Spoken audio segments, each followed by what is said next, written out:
যেসব ভুল আমাদের কিডনির ক্ষতি করতে পারে। আসসালামু আলাইকুম, আমি নিউট্রিশনিস্ট তাসনিমা হক বরাবরের মতো আবার চলে এসেছি আপনাদের সাথে কথা বলতে। সাধারণত কিডনি আমাদের বডিতে ফিল্টারের কাজ করে। যেরকম হচ্ছে বিভিন্ন ধরনের বর্জ্য পদার্থ আমাদের বডি থেকে বের করে দেয়। এছাড়া হচ্ছে আমাদের বডিতে যে সোডিয়াম পটাশিয়ামের ব্যালেন্স, ইলেকট্রোলাইট ব্যালেন্স, এগুলো সবকিছু মেনটেন করে হচ্ছে কিডনি। তো কিডনি ভালো রাখা আসলে আমাদের জন্য খুবই ইম্পর্টেন্ট, এবং কিডনির স্বাস্থ্য যেভাবে ভালো থাকে সেটা আমাদেরকে মেনটেন করতে হবে। সাধারণত দেখা যায় যে আমরা কিছু নিজের অজান্তেই ভুল করে থাকি, যেই ভুলগুলোর কারণে আমাদের কিডনিতে বিভিন্ন ধরনের ক্ষতির সম্মুখীন হয়। প্রথম যে ভুলটা আমরা করি সেটা হচ্ছে যে ঠিকমতো পানি পান না করা। দেখা গেছে যে একজন মানুষ সারাদিনে কতটুকু পানি পান করবে এটা তার বয়স, ওজন, উচ্চতা, ফিজিক্যাল অ্যাক্টিভিটি সবকিছুর উপর নির্ভর করে তার পানির পরিমাণটা নির্ধারণ করা হয়। তো এভারেজ আমরা বলে থাকি 2 থেকে 2.5 লিটার পর্যন্ত একটা মানুষ পানি পান করতে পারে, যেটা হচ্ছে 8 থেকে 10 গ্লাস বা 12 গ্লাস পর্যন্ত হতে পারে। এর থেকে যদি আপনি কম পানি পান করেন তাহলে এটা আপনার কিডনির জন্য আসলে ক্ষতিকারক হবে, এবং সে তার ফিল্ট্রেশন যেটা আছে এই ফিল্ট্রেশনটা ঠিক মতো করতে পারবে না। অনেক সময় আমরা অনেকক্ষণ ওয়াশরুম চেপে ধরে থাকি, বাথরুমে যাই না, আমার ওয়াশরুম পছন্দ না, ওয়ার্ক প্লেসে হচ্ছে ওয়াশরুমে যাওয়ার মতো না। যারা এরকম ভুল করে থাকেন তাদের জন্য কিন্তু এটা একটা অ্যালার্মিং।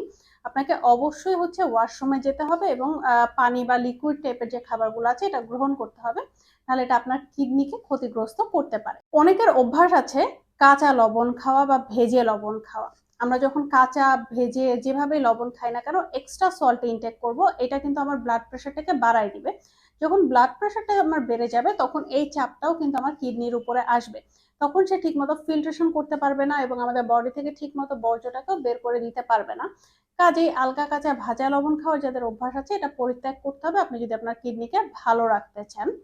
এরপরে হচ্ছে অনেকে চিনি খায়, চিনি খুবই পছন্দ, চিনি দিয়ে সবকিছু খেতে পছন্দ করে। চায়ে 2 চামচ চিনির জায়গায় 3 চামচ চিনি নেয়। যারা হচ্ছে অতিরিক্ত পরিমাণে চিনি নেন তাদের জন্য আসলে অ্যালার্মিং।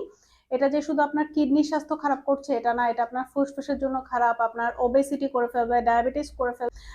কিডনির যে ফিল্ট্রেশন আছে এই ফিল্ট্রেশনেও হচ্ছে বাধা দিবে, স্লো ডাউন করবে। তো যাদের এরকম চিনি এবং লবণ খাওয়ার অভ্যাস আছে এটাকে অবশ্যই পরিত্যাগ করতে হবে এবং সবকিছু পরিমিত পরিমাণে খেতে হবে। আমাদের মধ্যে অনেকেই আছে যারা ধূমপান করেন, এবং এই ধূমপানের যে রেশিও ছেলে এবং মেয়ে এটা দিন দিন বেড়েই চলছে। আগে আমরা জানতাম যে শুধু ছেলেরা ধূমপান করে, এখন জানি মেয়েরাও ধূমপান করে। কাজেই যাদের ধূমপানের অভ্যাস আছে এই ধূমপানের অভ্যাসটা পরিত্যাগ করতে হবে যদি আপনি আপনার কিডনি স্বাস্থ্যকে ভালো রাখতে চান। কারণ যারা ধূমপান করেন তাদের যে রক্ত প্রবাহ আছে এই রক্ত প্রবাহটা ধীর হয়ে যায়, ফলে কিডনির যে ফিল্ট্রেশন রেট আছে এটাও স্লো হয়ে যায়। কাজে বুঝতেই পারছেন আপনার না জেনে ধূমপান করা বা জেনে ধূমপান করা আসলে আপনার স্বাস্থ্যের উপর কতটুকু নেতিবাচক প্রভাব ফেলছে। একদম শেষে এসে যার কথা বলবো বা যে ক্যাটাগরির কথা বলবো সেটা হচ্ছে অনেকে প্রাইমারি কিছু লক্ষণ আছে কিডনির, যাদের কিডনি ক্ষতিগ্রস্ত হতে পারে বা যাদের কিডনিতে কিছুটা সমস্যা তৈরি হয়ে যায় তারা এটাকে ইগনোর করে। প্রাইমারি যে লক্ষণগুলো, অনেকের ক্ষেত্রে পায়ে পানি আসে, অনেকে হচ্ছে মাছ মাংস খেতে পারে না, গন্ধ লাগে। আবার অনেকের ক্ষেত্রে ফ্যামিলি যে হিস্ট্রি আছে সেই হিস্ট্রিতে দেখা যাবে যে কিডনি ডিজিজ অনেক বেশি। তো যাদের এরকম হিস্ট্রি আছে তারা অবশ্যই হচ্ছে বছরে অন্ততপক্ষে একবার হচ্ছে আপনার জেনারেল যে বডি চেক আপ আছে এই বডি চেক আপটা করবেন, নাহলে আপনি আসলে বুঝতে পারবেন না আপনার কিডনির সমস্যা আছে কিনা বা ডায়াবেটিস আছে কিনা, অন্য সমস্যা আছে কিনা। ওভারঅল হেলথ ভালো রাখার জন্য আপনার বছরে একবার স্বাস্থ্য পরীক্ষা খুবই গুরুত্বপূর্ণ।